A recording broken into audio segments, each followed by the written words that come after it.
Hello, students. Good morning. Welcome to our biology class. So, as you already know, we were talking about the chapter molecular basis of inheritance. And in molecular basis of inheritance, we have talked till the structure of the tRNA.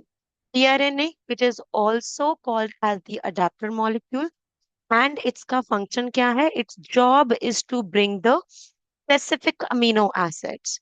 And one thing that I've made you pretty clear in the class as well, that is you need to know the structure of tRNA very carefully because that will help you to understand our next topic in today's class, that is the translation. तो आप लोग already familiar हो what is the central dogma of the molecular biology, and we know that according to the central dogma, the DNA has the information, and first from the DNA, the RNA is made, and this process is called as the transcription. And the information that's present on the mRNA is used to make a polypeptide chain. This process is called as the translation. So we have already covered till this topic that how the DNA information is copied over the mRNA molecule, how the messenger molecule is formed in both prokaryotic as well as the eukaryotic organism. So now in today's class, we're going to talk about this process, that how the RNA provide the information to make a polypeptide chain, right? So starting with, first of all, what's the process of translation? You already know the process of making of a polypeptide chain. Now, what is this polypeptide made up of? It's made up of amino acids. जैसे कि DNA एक polymer molecule है, polypeptide भी एक polymer molecule है. So we polymerize these amino acids, we join these amino acids together, and we get the polypeptide chain. अब हमारे पास कितने अमाइनो एसिड्स हैं? We have a total of 20 amino acids. और एक पॉलीपेप्टाइड चेन में कौन सा अमाइनो एसिड नंबर 1 पे आएगा, कौन सा नंबर 2 पे आएगा, कौन सा नंबर 3 पे आएगा, ये कौन डिफाइन करता है? ये डिफाइन करता है sequence of the nitrogenous bases in the mRNA, that is uracil, cytosine, adenine and the guanine. और हमें पता है एमआरएनए के ऊपर जो जेनेटिक कोड है, that is in the form of the codons, the triplets. So each triplet is coding for specific amino acids out of those 20 amino acids. तो ये कोडोन्स डिसाइड करते हैं कि कौन सा अमीनो एसिड्स किसी पॉलीपेप्टाइड चेन में फर्स्ट पोजीशन में आएगा, 20th पोजीशन पे आएगा, 100th पोजीशन पे आएगा. राइट. नाउ अनदर थिंग, क्योंकि पॉलीपेप्टाइड एक पॉलीमर है, जैसे कि डीएनए था. डीएनए में two nucleotides were joined together by 3 to 5 prime phosphodiester bond. ऐसे ही प्रोटीन्स में दो अमीनो एसिड्स आपस में कैसे ज्वाइंट होते हैं? So there is a covalent bond, that is the peptide bond. This is the peptide linkage जो आपने 11th क्लास में बायोमोलिक्यूल्स में भी पढ़ी होगी. अब ये जो पेप्टाइड बॉन्ड फॉर्मेशन का प्रोसेस है, this is energetically expensive. So that means जब भी एक पॉलीपेप्टाइड बॉन्ड बनेगा दो अमीनो एसिड्स के बीच, it would definitely require the energy. Now information mRNA के ऊपर है. बनानी हमने पॉलीपेप्टाइड चेन है जो कि अमीनो एसिड से बनी है. So now comes the job of tRNA कि ये जो अमीनो एसिड्स हैं वो लेके कौन आएगा? Who will bring the amino acids in a specific sequence? First position, second position, third position पे लेते हैं. सबसे पहले हमने मिथियोनिन ऐड करना है, फिर हमने ग्लाइसिन ऐड करना है, फिर हमने लाइसिन ऐड करना है, फिर हमने आर्जिनिन ऐड करना है. ये जो अमीनो एसिड्स हैं इनको लेके कौन आ रहा है? तो that is the function of the tRNA. Now if you remember the structure of the tRNA, हमने ऑलरेडी पढ़ रखा है that tRNA has a clover leaf shaped structure. It is a single stranded molecule only, but it's folded upon itself. तो कहीं कहीं पे it also makes the base pairs. ये इसका 5 प्राइम एंड है और ये इसका 3 प्राइम एंड है. और ये जो 3 प्राइम एंड है इस पे क्या आके ज्वाइन करते हैं? Amino acids. सो ये है amino acid acceptor and. Right.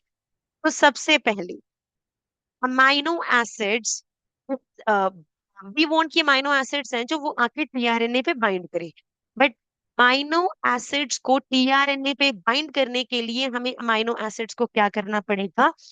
Activate. सबसे पहला प्रोसेस है activation of amino acids, right? ये कितने एक्टिवेशन की बात करी जा रही है? This is the activation of the amino acids. अब अमाइनो एसिड्स एक्टिवेट होते कैसे हैं? ये activate using the ATP plus, यहाँ पे एक बहुत इंपॉर्टेंट एंजाइम भी रोल प्ले करता है, which is aminoacyl tRNA synthetase.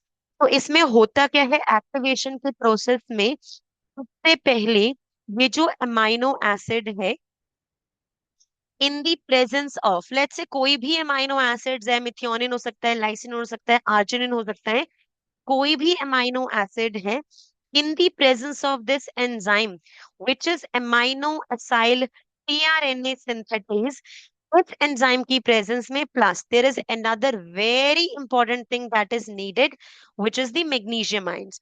So magnesium ion और amino acyl tRNA, sorry amino acid tRNA synthetase की प्रेजेंस में ये जो अमाइनो एसिड है it forms a enzyme complex.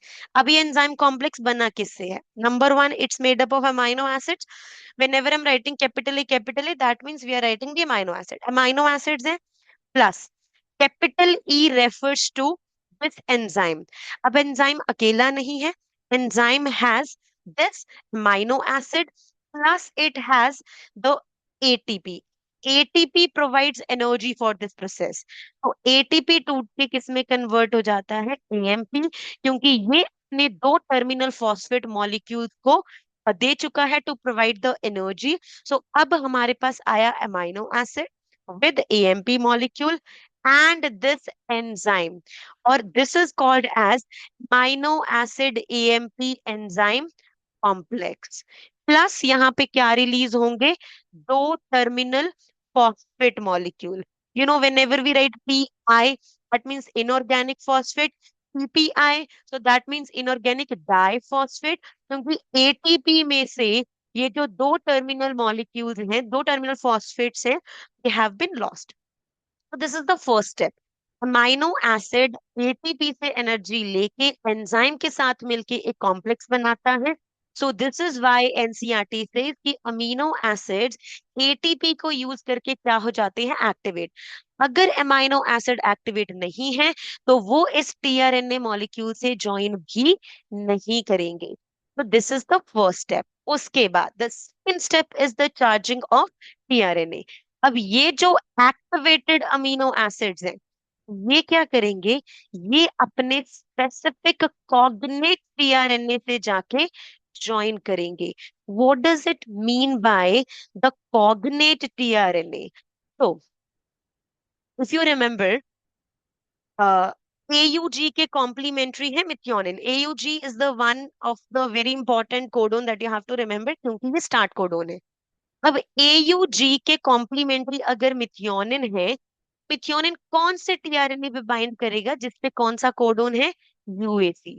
तो methionine will bind to a tRNA जिसका anticodon कैसा दिखता है? UAC, right? सो जो एक्टिवेटेड अमीनो एसिड है, वो जो AMP एंजाइम कॉम्प्लेक्स वाले अमीनो एसिड हैं, वो आएंगे और कहाँ पे बाइंड कर जाएंगे? टीआरएनए पे। So this is the entire process of activation plus charging has been given. So यहाँ पे देखो ये टीआरएनए है। लेट्स से हम यहाँ पे नाम की बात करते हैं कि ये जो एंटी कोडोन है ये यूएसी है, और यहाँ पे बाइंड किसने करना है आके? कौन से अमीनो एसिड ने? ऑब्वियसली यहाँ पे बाइंड करेगा आके मिथियोनिन। तो सबसे पहला स्टेप क्या होगा?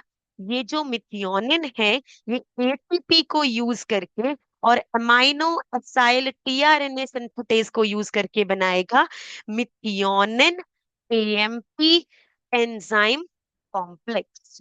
और ये जो activated methionine AMP enzyme complex है, फिर ये कितने टीआरएनए से बाइंड करेगा? इसका टीआरएनए कौन सा है? जिसके ऊपर कोडोन है UAC. And when it will bind to the tRNA, so ये ऑन एंजाइम कॉम्प्लेक्स रिलीज हो जाएगा, और जो मिथियोनिन है, जो अमाइनो एसिड है, that will bind to the 3 prime end of the tRNA. अब इस टीआरएनए को हम कहेंगे अमाइनो एसाइल टीआरएनए, क्योंकि अमाइनो एसिड है। मिथियोनिन के केस में यू विल फाइंड बुक्स में, क्वेश्चंस में, you will see it's something written like met tRNA. तो this met is methionine tRNA, ऐसा टीआरएनए जिसके पास कौन सा अमीनो एसिड है, मिथियोनिन। सो मिथियोनिन टीआरएनए, और ऐसा टीआरएनए जिसके ऊपर अमीनो एसिड अटैच हो चुका है, that is called as the charged tRNA, right. So first step is amino acid की एक्टिवेशन, और वो कैसे होती है, by using the energy from the ATP, enzyme amino acyl tRNA synthetase, और ये बनाता है amino acid AMP enzyme complex. और जब ये टीआरएनए से बाइंड करता है, तो एएमपी और एंजाइम कॉम्प्लेक्स रिलीज हो जाते हैं, और अमीनो एसिड बाइंड करता है अपने कॉम्प्लीमेंट्री टीआरएनए से, टीआरएनए हो जाता है चार्ज। इसे टीआरएनए को कहते हैं amino acyl tRNA. So that is why the process of this charging of tRNA is also called as amino acylation. Amino acylation. अब यहाँ पे there is another very important line written कि जब भी दो चार्ज्ड टीआरएनएस को आप पास में लेके आओगे, कौन से हैं दो charged tRNAs? So let's say this is the one tRNA with the methionine attached on it, first amino acid. This is the another charged tRNA, and let's say this has the glycine attached to it. ये thermodynamically favourable है या energetically favourable process है, हम ये कह सकते हैं। जब भी तो चार्ज टीआरएनए पास में आएंगे, चार्ज टीआरएनए मतलब जिनके ऊपर अमाइनो एसिड्स हैं, जब भी ये पास में आएंगे होगा क्या, दिस मिथियोनिन एंड ग्लाइसिन, जो चार्ज टीआरएनए के अमाइनो एसिड्स हैं, ये आपस में क्या बना लेंगे, they will make a peptide bond. So this methionine will bind with the glycine, और ये जो टीआरएनए है उसका मिथियोनिन चला जाएगा ग्लाइसिन के पास, और ये हो जाएगा फिर अनचार्ज्ड, क्योंकि इसका मिथियोनिन, इसका अमाइनो एसिड चला गया, उसने किसके साथ बॉन्ड बना लिया, नेक्स्ट वाले अमाइनो एसिड के साथ। तो जब भी ऐसे दो चार्ज टीआरएनए को पास में लाया जाता है, उनके अमाइनो एसिड्स आपस में क्या बना लेते हैं, peptide bond. But peptide bond formation की रेट को इंक्रीज करने के लिए वो also have the catalyst. This is very very important thing, इसका नाम पढ़ेंगे हम नेक्स्ट पार्ट में। ओके, अब दैट मीन्स हमने दो चीजों की बात कर ली जो ट्रांसलेशन के लिए चाहिए, एक अमीनो एसिड, दूसरा अमीनो एसिड को लेके आने वाला molecule, that is the tRNA. तीसरी चीज हमें चाहिए एमआरएनए, क्योंकि एमआरएनए के ऊपर ही तो इंफॉर्मेशन है। The fourth thing that we do need over here is the ribosomes. So we know the ribosomes are the protein factories of the cell. अब राइबोसोम्स बने किससे हैं, ये मैंने आपको ऑलरेडी बताया था। Ribosomes are also called as the ribonucleoproteins because they are made up of the structural RNA. Structural RNA कौन सा है तीनों RNA में से, rRNA, ribosomal RNA plus it's made up of 80 different proteins. इसकी कॉम्पोजिशन इंपॉर्टेंटली याद करनी है फॉर द एमसीक्यू क्वेश्चन, और may be for any kind of the one marker question. अब नॉर्मली जब तो प्रोटीन सिंथेसिस नहीं हो रही है, तो ये जो बड़ा सब यूनिट है और छोटा सब यूनिट है इसका, राइबोसोम का, this generally remain separated. But जैसे ही ट्रांसलेशन स्टार्ट होती है, that's the moment when the smaller and the larger सब यूनिट्स कम्स टुगेदर। ओके, तो सबसे पहली चीज, ये जो सबसे छोटे वाला सब यूनिट है, लेट्स से प्रोकैरियोट के केस में वी नो बड़े वाला सब unit is the 50s and the छोटे वाला सब यूनिट इज द 30s।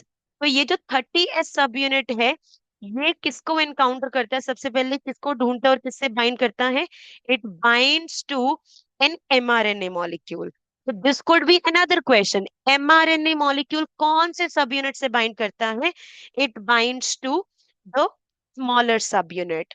तो स्मॉलर सब यूनिट एमआरएनए को ढूंढता है और एमआरएनए से बाइंड करता है, right. And then second is the larger सब यूनिट। अब ये जो लार्जर सब यूनिट है, इसमें दो ऐसी साइट्स हैं। One is the site E and the second is the site A. ये जो पी और ए साइट है, ये ऐसी साइट्स हैं जिन पे चार्ज्ड टीआरएनए आके बाइंड करते हैं, या जिन पे सब्सीक्वेंट अमीनो एसिड्स हैं जो वो बाइंड करते हैं। अब ये जो EPA है, ये रेफर किसको करती है, ये हम आगे आने वाले पार्ट में पढ़ेंगे। अभी के लिए जस्ट रिमेम्बर, ये जो साइट्स हैं, बाइंडिंग साइट्स हैं अमीनो एसिड्स के लिए, कहाँ पे प्रेजेंट है, लार्जर सब यूनिट में। बाइंडिंग साइट फॉर mRNA कहाँ है, स्मॉलर सब unit. Okay, now we know कि यहाँ पे कैटलिस्ट की जरूरत भी है, जो कि पेप्टाइड बॉन्ड फॉर्मेशन करवाए दो अमीनो एसिड्स के बीच में। तो in case of the prokaryote, if you recall, biomolecules में से there is this one very important line written कि वैसे तो सारे एंजाइम्स प्रोटीन्स हैं, but there is one exception which is ribozyme. Ribozyme क्या है, एक ribonucleic acid. All enzymes are protein except ribozyme. और ये राइबोसोम काम करता है ट्रांसलेशन के टाइम पे, और ये प्रेजेंट है राइबोसोम्स में। And this is one of its component which is 23 srRNA which has the catalytic role. अब इसको इसलिए भी याद रखना इंपॉर्टेंट है क्योंकि हमने पढ़ा था there is this thing RNA world hypothesis, कि जब प्रोटीन प्रोटीन से भी पहले आरएनए आए हैं, तो जब आरएनए थे, आरएनए ही जेनेटिक इंफॉर्मेशन कैरी कर रहे थे और वही रिएक्शंस को कैटलाइज कर रहे थे। तो this is the one evidence from there कि ये जो 23 srRNA है, इसके अंदर एंजाइमेटिक प्रॉपर्टीज है। सो राइबोसोम खुद ही साइट प्रोवाइड कर रहा है, खुद ही ट्रांसलेशन कर रहा है, और खुद ही इस प्रोसेस को कैटलाइज कर रहा है, राइट। तो if we talk about the translational unit of the mRNA, जैसे हमने ट्रांसक्रिप्शनल यूनिट पढ़ा था कि तीन चीजें हैं, that is a promoter, structural gene and the terminator. ऐसे ही हमारे पास ट्रांसलेशनल यूनिट है। इसमें सबसे पहले there is this point, this is the start point of the translation. Start point पे कौन सा कोडॉन होगा, AUG, ऑब्वियसली, क्योंकि AUG से ही ट्रांसलेशन स्टार्ट होती है। And then there is this entire part जिसके पास कोडोन्स हैं जिनसे प्रोटीन बनेगा। And then there is this the final stop point. Stop point पे कौन से कोडोन्स होंगे, stop codons. There are three stop codons as you remember, right. अब let's say there is this thing like CCGGCGAUG। Translation तो यहां से start होगी, but what about this part, ये तो वेस्ट है, because obviously this does not code for amino acid, क्योंकि starting तो हमने AUG से करनी है। तो this part is called as untranslated region, that is UTR। So UTR can be found stream and downstream. So this is untranslated region जो हमें start point से अपस्ट्रीम एंड स्टॉप पॉइंट से डाउनस्ट्रीम देखने को मिलेगा। यहाँ पे 5' UTR रीजन है, 5' untranslated region, and there we have is the 3' untranslated region. Apart from, if you remember, this pink colored thing is that MG PP, that is the cap, and यहाँ पे this is the polyadenylated tail। तो ये पूरा mRNA दिखा रखा है जो mature mRNA है विद एक्सोन्स। तो ये पार्ट तो कोडिंग पार्ट है, ये AUG है, ये स्टॉप कोडॉन है। स्टॉप कोडॉन से बाद में स्टार्टिंग कोडॉन से पहले जितने भी कोडॉन्स हैं उनकी ट्रांसलेशन नहीं होगी, and we call them as the untranslated region. Okay, so this is all we have about the basic machinery and the translational unit. Now we're going to talk about the process of the translation. So translation के process में भी तीन ही phases हैं, जैसे कि हमने transcription में भी पढ़े थे, initiation, elongation and the termination. तो इनिशिएशन में हमें ऑलरेडी पता है, सबसे पहले राइबोसोम का कौन सा सब यूनिट है, ये स्मॉलर सब यूनिट। स्मॉलर सब यूनिट क्या करेगा, स्मॉलर सब unit goes and joins to this mRNA chain. देखो एमआरएनए चेन में ये वाला जो पार्ट है, this is UTR, untranslated region. क्यों? क्योंकि ट्रांसलेशन स्टार्ट होगी स्टार्ट कोडोन से, विच इज एयूजी। अब इस एयूजी के कॉम्प्लीमेंट्री कौन सा टीआरएनए आएगा? का एंटी कोडोन है यूएसी, और ये कौन सा अमीनो एसिड लेके आएगा?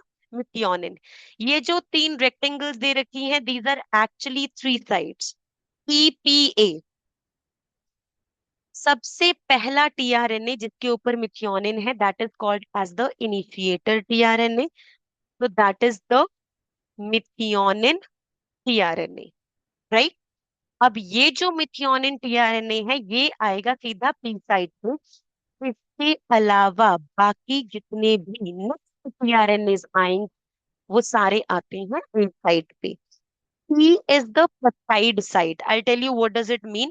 A is the acceptor site. ये charged tRNAs को accept करेगा, accept initiator tRNA, right? In E is for the exit. यहाँ से uncharged tRNAs फिर बाहर जाएंगे। तो और ये सारे तीन साइट्स कहाँ पे प्रेजेंट है? This all is present on the larger सब यूनिट। ओके, सो यूएससी वाला टीआरएनए आया, it bounds to this start codon, और ये कौन सा अमीनो एसिड लेके आया? Methionine. And that's how the process of the translation started. अब you see this pink one which is the tRNA, a charged tRNA, और ये लेके आ रहा है दूसरा amino acid. This is the amino acid two, ये अमाइनो एसिड यहाँ पे था, which is over here. But हमने क्या कहा स्टार्टिंग में? जब भी दो चार्ज टीआरएनए पास में आते हैं, उनके जो दो अमीनो एसिड्स हैं, वो क्या कर लेते हैं? They make a peptide bond. So this is how the methionine make a peptide bond with the next amino acid, और ये अपने टीआरएनए को छोड़ देता है। टीआरएनए पहले तो चार्ज था, जब तक उसके पास मिथियोनिन है। मिथियोनिन बाइंड कर गया अमीनो एसिड 2 के साथ, और अब ये जो फ्री टीआरएनए है, this is called as the uncharged tRNA. जैसे जैसे चेन आगे मूव करेगी, ये वाली जो साइट है ये कहाँ शिफ्ट हो जाएगी? This will shift to the E site. तो ये जो अनचार्ज टीआरएनए है, ये कहाँ आ जाएगा? This will come to this E site, और यहां से ये हो जाएगा एग्जिट, और फिर ये नए अमीनो एसिड के साथ जाके फिर से चार्ज होके वापस आएगा। Okay, this will keep on happening. Now you see, हमने कहा था सिर्फ पहला चार्ज टीआरएनए है जो P site पे आ रहा है, बाकी this pink one is coming to the A site, this green one carrying the next amino acid is also coming to the A site. So A site is the acceptor site. So what is P site? जैसे ही P site और A site दोनों पे एक एक pRNA है, तो ये दोनों आपस में क्या करते हैं? They make a peptide bond. So that is what P refers to. Okay. So this process will continue to happen until you find a long chain. अब there comes the stop codon which is UAG. If you remember NCERT में मैंने आपको एक line underline करवाई थी, that there is no tRNA available for a stop codon. तो ये कोई tRNA एग्जिस्ट ही नहीं करता है जो स्टॉप कोडोन के साथ बाइंड करे और कोई अमीनो एसिड लेके आए। तो the moment the mRNA reaches the stop codon, plus यहाँ पे आएंगे कुछ रिलीज फैक्टर्स। So ribosomes ने encounter करा stop codon, and that's the moment it gives the signal that the translation needs to be stopped. तो translation stop करने के बाद हमें लार्जर सब यूनिट को स्मॉलर सब यूनिट को अलग करना पड़ेगा, लार्जर को अलग करना पड़ेगा, एमआरएनए अपने रास्ते, and this polypeptide chain will be separated, और फिर हमें इस टीआरएनए को भी इस लास्ट वाले अमीनो एसिड से अलग करना है। अब ये सारी चीजों को एक दूसरे से रिलीज करवाने का काम किसका है? Here we need the release factors, right? तो ये जो रिलीज फैक्टर्स हैं, there is one release factor in the eukaryotes and two in the prokaryotes. ये ट्रांसलेशन टर्मिनेट करके, और जो बनी बनाई पॉलीपेप्टाइड चेन है, ये क्या है? बनी बनाई polypeptide chain with one amino acid, to amino acid, three amino acid, four, five and six amino acid, इनको फाइनली क्या करेगा? Release. So this is finally your polypeptide chain is released. right? And that is how the process of the translation is terminated. So this is a very good simulation of how the, you know, a peptide bond is formed और mRNA move कैसे करता है. So if you see clearly, यहाँ पे सबसे पहले, wait, let me show you. Methionine was bound to the UAC, but जैसे ही methionine और वेलाइन ने, so this is the moment you see, methionine is on the, methionine वाला TRN is on the P site and valine वाला is on the A site. But जैसे ही methionine और valine पास में आते हैं, two charged TRNA brought close together, ये क्या करेंगे? They will make peptide bond. You see that peptide bond is formed.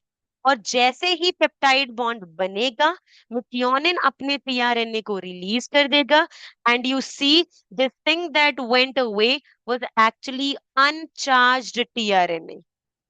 और इसके बनने के बाद ये वाला जो पार्ट है, this will shift to the next P site. So you see mRNA chain moves, and then you see this peptide chain is on the P site now. And this keeps on repeating until it does not encounter a stop codon. Okay, so this is all we have about the process of the translation. Very important topic. Mechanism is pretty simple. सबसे पहले जो आपको समझनी है चीज, that is कि हमें चाहिए क्या क्या, what is the machinery, what are the enzymes needed, activation कैसे होती है, चार्ज कैसे होता है, और कौन से एनर्जी के कॉन्सेप्ट्स हैं जो यहाँ पे रिलेटेड है. वैसे चार्जिंग एक्टिवेशन के लिए एनर्जी चाहिए. दो चार्ज टीआरएनए जब पास में प्रेजेंट है, वो क्या फेवर करते हैं? They favour the formation of the peptide bond, और पेप्टाइड बॉन्ड कैटालाइज करता है tRNA. Okay, so this is all we have about the process of the translation. So any question up to this, you do let me know. So this is all about the translation. Go over it, make the notes, and we'll continue with the next topic in tomorrow's class now. Okay, okay then. Bye bye. Have a good day.